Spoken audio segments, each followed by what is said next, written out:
Hey, Ticats fans, maybe not the busiest of week for free agency with the Hamilton Tiger-Cats, some big moves, and we'll get to those in just a second. But that's what happens when your team is so stacked heading into free agency. You don't need to make too mmany changes to your roster. And to discuss that amongst very many other things, I'm very pleased to be joined by the head coach of the Hamilton Tiger-Cats, Orlando Steinauer. Coach O, genuinely so great to see you. I miss your face around the stadium. Thank you so much for doing this.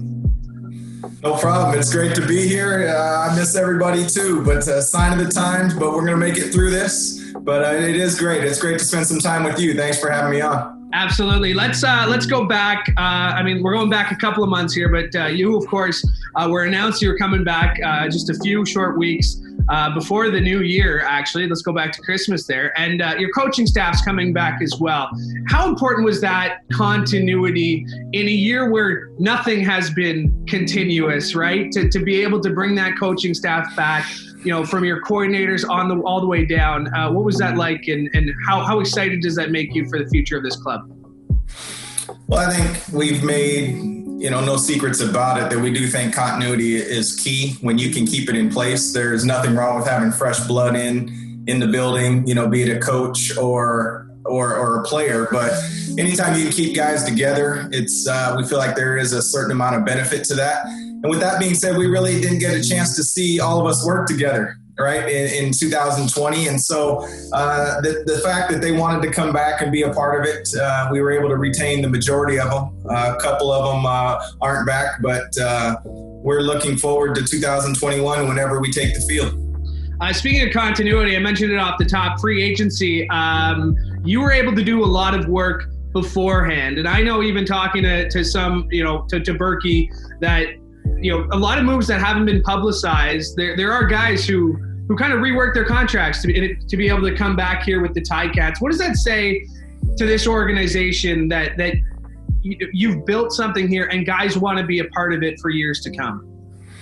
Well, I think it's twofold, and I think you touched on it gently there on both. I do think that we're building something special, bigger than special. We'd like to build something sustainable and consistent. We want to, we want to be a top-notch team for a long time and not just be a quick splash. And also credit to the players. It's the character of the people that want to be here. So, there was a lot of things that flew under the radar, people renegotiating contracts that didn't get big headlines and those sort of things. And I'm pretty sure that went on across the league, but specifically for our organization, I think it does speak well for the player, and then also for our organization if they want to continue to be a part of it.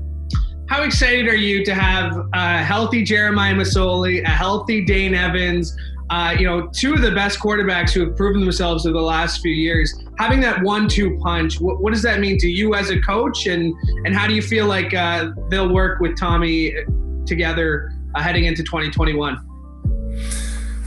Well, I think when you're talking about Dane and Jeremiah, you're talking about two very competitive people that want to be great, that both want to start. And you would hope that was the case, with the quarterbacks across the league. You don't want people that are satisfied being backups, but you do want people that want to play a role, because unfortunately at any position, not everybody can start. And so it is important that you communicate with your players and let them know where they're at.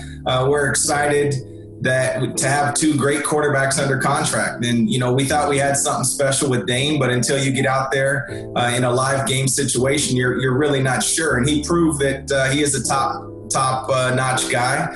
And now Jeremiah should be completely healed. And the fact that he wanted to come back and compete and be a Tiger Cat and try to chase this Grey Cup in 2021, it speaks for itself. So I think it's a great situation to have. This is not a problem or anything like that. They're going to come in, they're going to compete, and I'm sure that at some point in time, they're both going to help us win a championship.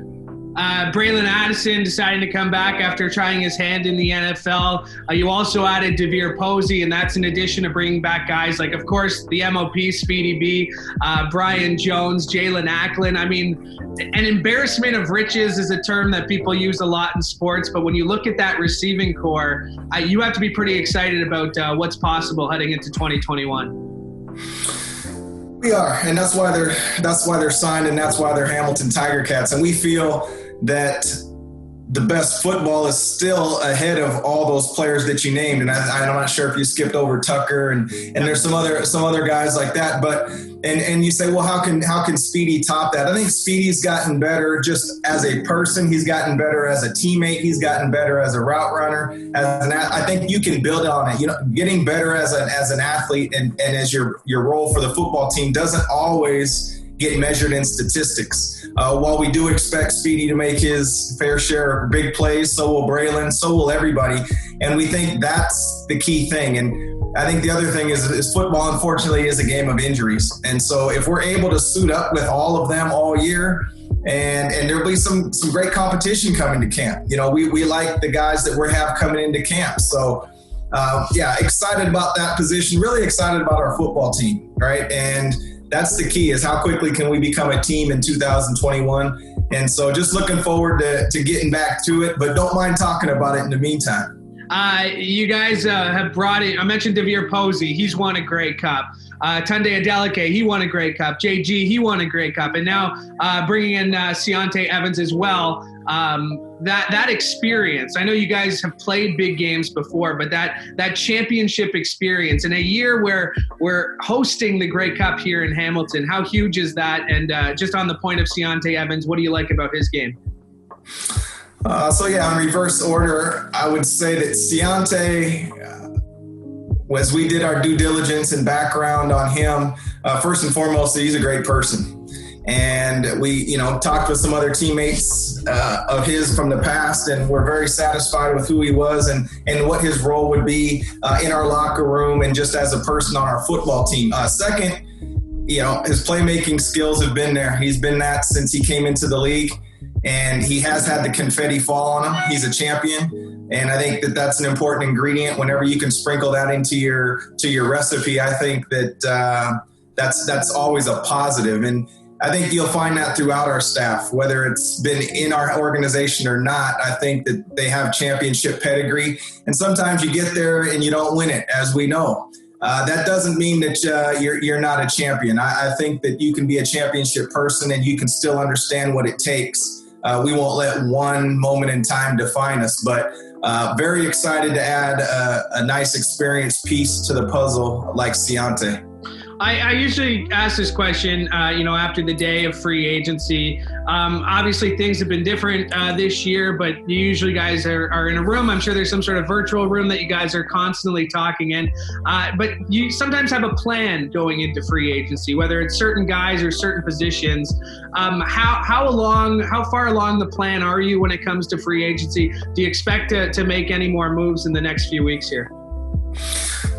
Well, there's always a want and a need list, and we wanted to make sure we took care of our needs right off the top. Now, unfortunately, that doesn't always work out the way that you want it. There has to be sacrifices, and oftentimes to get something good, you got to give up something good. And I don't think this year's proved to be any different. I thought early in free agency, the majority of their players, that were scheduled to become free signed back with their team. Although there's, a lot of media hype around the big movement, there have been quite a few changes. But for us specifically, it was about taking care of our needs first. And then, there's always some surprises, people that are still around, people who maybe thought they were going to get a little bit higher payday. And so all of a sudden they fit into what we're trying to do, both business-wise and on the football field. So as far as moving forward, you don't ever close the door, right? You're always looking to improve your football team. And if there's a way that we feel we can bring in some added competition or improve our football team, without a doubt, we will make those moves. I want to finish up here. February is, of course, Black History Month, and I'd be remiss if I did not mention that you are the first Black head coach of the Hamilton Tiger Cats. And when you look at the history of this organization and the Bernie Custises and the Chuck Ely's and really, what this organization means to you personally, how do you feel like your role fits in that? Well, first of all, it's an honor just to be a head coach, of the Hamilton Tiger Cats, and to be the first Black head coach is meaningful because there has got to be a first of everything at some point along the way.